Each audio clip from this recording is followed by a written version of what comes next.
discrimination on the basis of sex, race, color, national origin, or religion.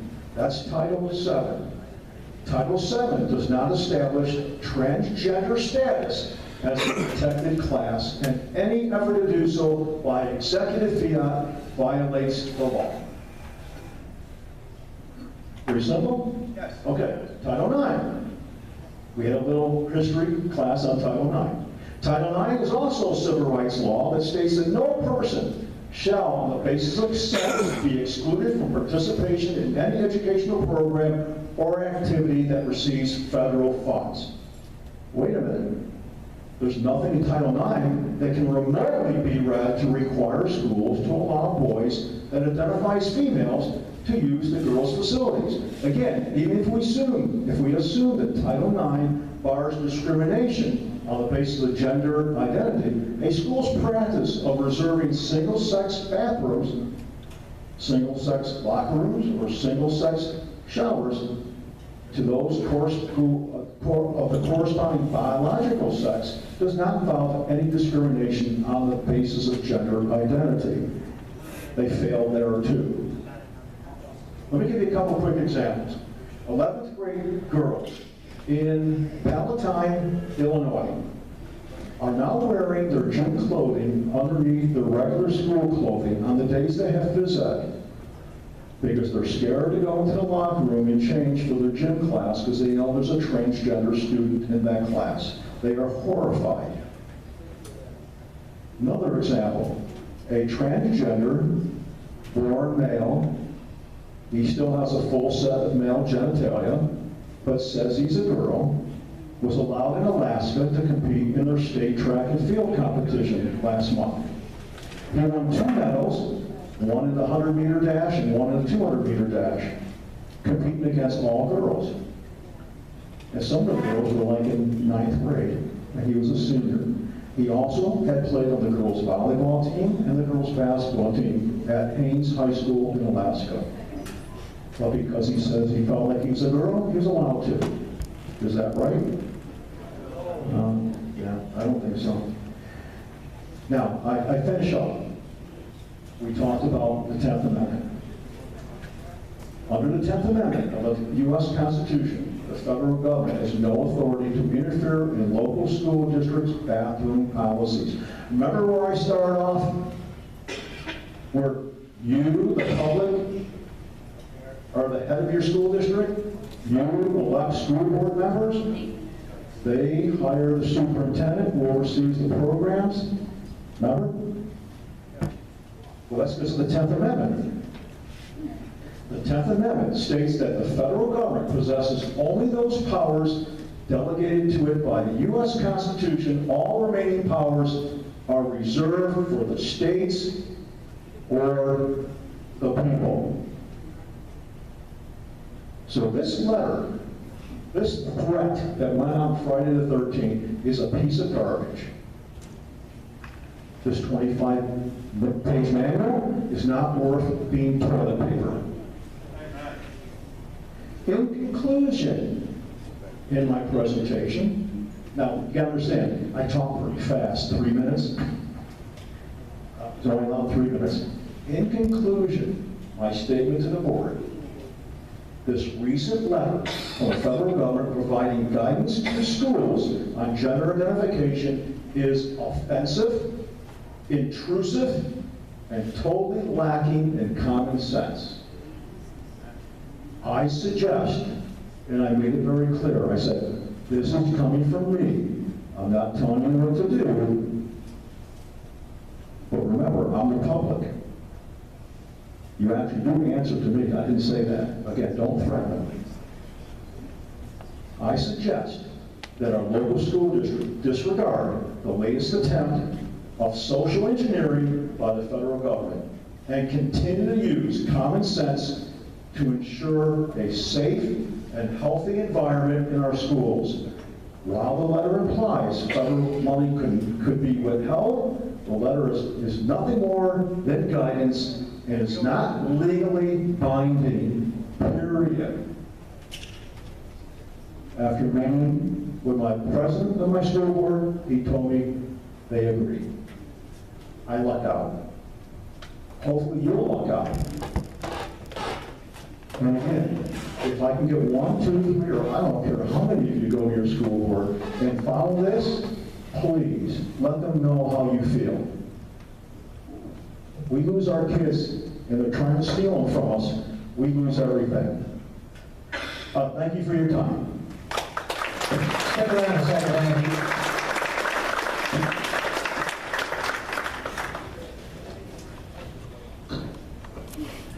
As you notice, we saved the best, I was going to say for the last, but we have a couple other issues. The last presenter, and Andy gave us some suggestions, but where do you think we can do, or where should we go from here as the Patriots to take care of this issue so that it doesn't get into our school districts?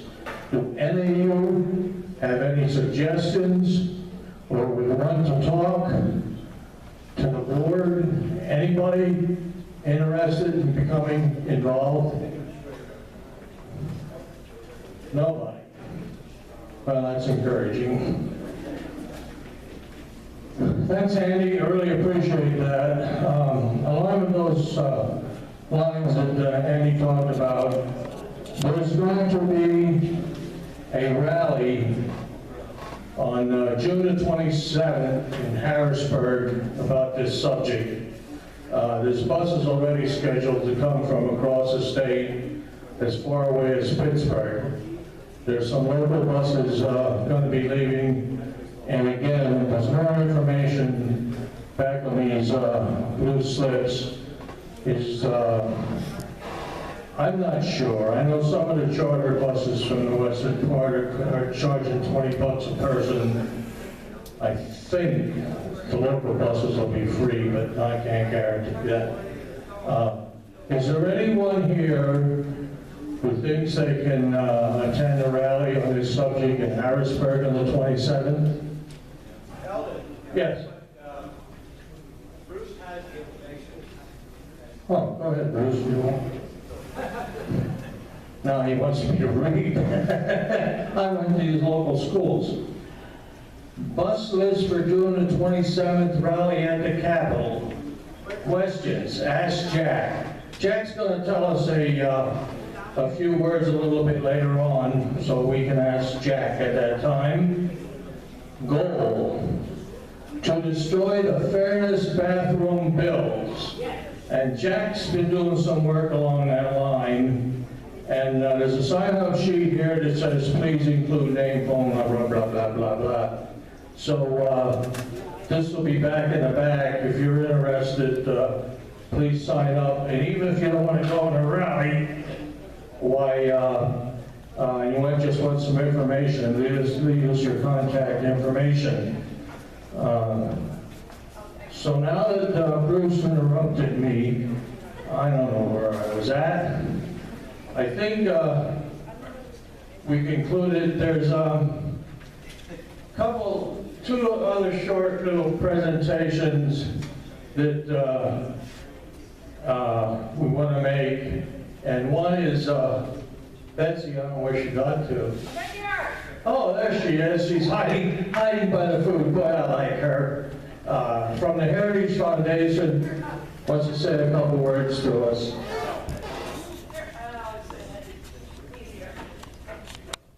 Good evening. Again, my name is Betsy Nelson. I'm from the Heritage Action, which is actually the sister organization of the Heritage Foundation. We serve as the strong arm of the Heritage Foundation. We take their great research and make it into something actionable. And we do accountability work, specifically pointing out, educating on key legislation, empowering our activists that we call sentinels, how to take effective action and communicate effectively with their members of Congress. I wanted to kind of give you two quick notes, and I wanted to clarify a few things that I've been hearing even tonight in regards to the bathroom issue at the federal level. The information, I just want to kind of reiterate that I keep hearing about the federal bathroom bill, the federal bathroom bill. clarify, there was actually no federal bathroom bill. There was a mandate. And the reason why I want to kind of reiterate this to you guys is that one of the things our Sentinels do is actually they call all the time into members of Congress. And I heard feedback by saying, I've heard some really bad information. And I think one of the things I really want to re-emphasize to all of you tonight is when you go talk and do pushback and really go out and mobilize, you want to be sure your information is accurate. Because if it's inaccurate, your members are not going to listen to you. They're going to kind of, I hate to say it, and unfortunately I've seen this from quite a few members of Congress in this state, they're going to turn their heads, shake their heads, and kind of just walk the other way and not take you seriously. But in regards to the stuff in the Hill and what was going on last week, and what we were pressing so hard was a piece of legislation language added initially to the NDAA, then stripped and pulled onto another piece of legislation, the Water and Energy Appropriations Act, called the Maloney Amendment. Has anybody else heard that phrase in the last couple weeks, the Maloney Amendment? The reason why I'm bringing this up is because this is not the first time it's going to come up, and it's already coming back from the dead. Congressman Maloney is a congressman from just outside of New York City. He is openly gay and is pushing legislation to restrict federal grants and contractors from working with companies that don't follow Obama's mandate for what is considered socially acceptable. So, and unfortunately, these are organizations, many of which support our military, that have a culture that tends to be very conservative, very family-oriented, a lot of social conservative values that, for us, we're very concerned about. Organizations that support traditional marriage, that they support companies and causes on a private level, things like that, will no longer be eligible to get contributions from the government. Or, excuse me, their contracts from the government. These are military. This isn't just our military. This is sometimes some of our textbook producers. I know we can get into this, but a lot of other organizations. I'm just trying to throw things out there to say it's not just military, but it's across the board. Now, one of the things why does this matter? Well, it sets up a dangerous precedent that is not already in law. Notice Obama is using Title VII and Title IX to try to enact this legislation, to enact this sovereign edict, per se. If the Maloney Amendment passes, there is legislative ground that recognizes the new, and that was a great definition, by the way, of sex or sexual identity under the Obama definition. And as we know, the left has consistently gone in and used the court system to pass the legislation and mandates they want. That is why it's so important to be aware of what's going on in Congress, because this one line could have such a huge ramification long term. Now, fortunately, it's dead at the moment, but Congressman Maloney is pressing on this. And unfortunately, here in the southeast and northeast, Brian Costello, Charlie Dent, Pat Meehan, Ryan Fitzpatrick, all voted in support of the amendment, and the legislation that was in the amendment. Actually, Charlie Dent was one of the most outspoken supporters of the amendment, stating, of course I'm going to vote for this amendment. Not voting for it means we're going to discriminate against people. Ryan Costello said, basically gave my personal favorite response in a form letter one of the Sentinels I work with sent me. I voted for religious liberty and protecting the rights of individuals, but I also voted for workplace protection. Now, I want to kind of bring this into one other major issue, and this was a vote that was also touched on earlier tonight, the NDAA vote this week in the Senate. As many of you know, how many of you are aware of the selective service conversation and women being drafted? Has anybody heard about that in the last couple weeks? Going back again to Obama's social mandate, we are, as of Tuesday morning, the Senate passed legislation with language that now has possibly meant women between the ages of 18 and 26 should the draft be reinstated, will be eligible and expected to sign up for selective service. For those of you who don't know, selective service is what basically drafts troops troops into the military for frontline combat service. Now, I don't want anybody to misinterpret this as a man that we don't agree with women in the military. In fact, one of my best friends is an Air Force pilot and engineer, and actually one of the best in her unit. So don't think that's at all what I'm saying. However, consistently, since women have, under the Obama administration, been allowed in combat, there have been multiple studies done, the most recent by the Marine Corps, that they have discovered that women are 69% more likely in a combat scenario to be injured, and not just a basic injury, a severe, permanent, forcing retirement injury in combat. Could you please summarize, please? Yeah, oh, sorry, I'll shorten that. So basically, what happened earlier on Tuesday is the Senate and the House now need to meet because that was not in the House version. So if you guys could take 5 minutes, call Pat Toomey and tell him who voted yes, women should not be in combat because, frankly, we are doing both our military a disservice because they are not able to compete at the level we expect them to. Not that they can't, but they're physically, and I'm saying this as a woman, by the way, and it's consistently shown that they just are not performing and our troops are suffering. This is not serving our military interests. So Toomey has an opportunity to really speak out and be sure that this legislation is stripped from the Senate version of this bill moving forward. I just ask, you give him a call and say, hey, Senator Toomey, why are you asking our daughters to serve when our military doesn't want it? Why are you listening to the Obama agenda on this issue? And if you guys have any more questions, I will write up on the issue in the back. I'm happy to answer questions. There's a lot of stuff going on the House and Senate side along these sort of conversational lines. It's been a very, very busy year.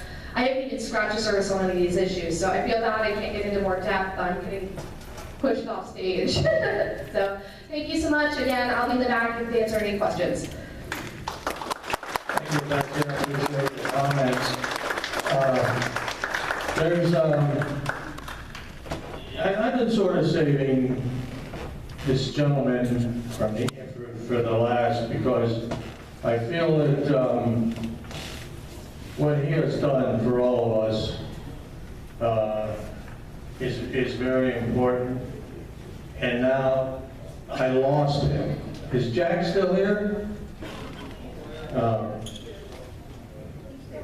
In any case,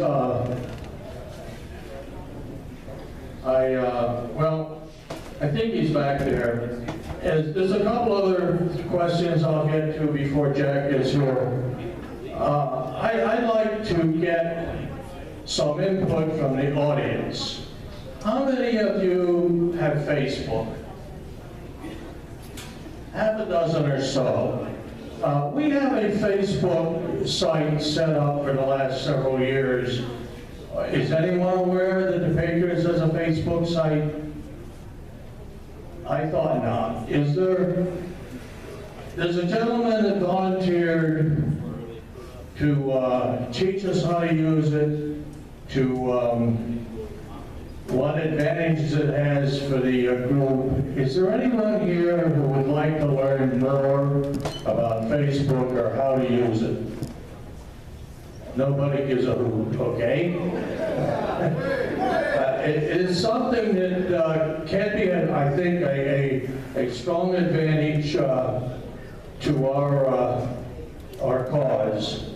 The other issue I want to bring up is there's been a group formed several months ago that I feel strongly about personally.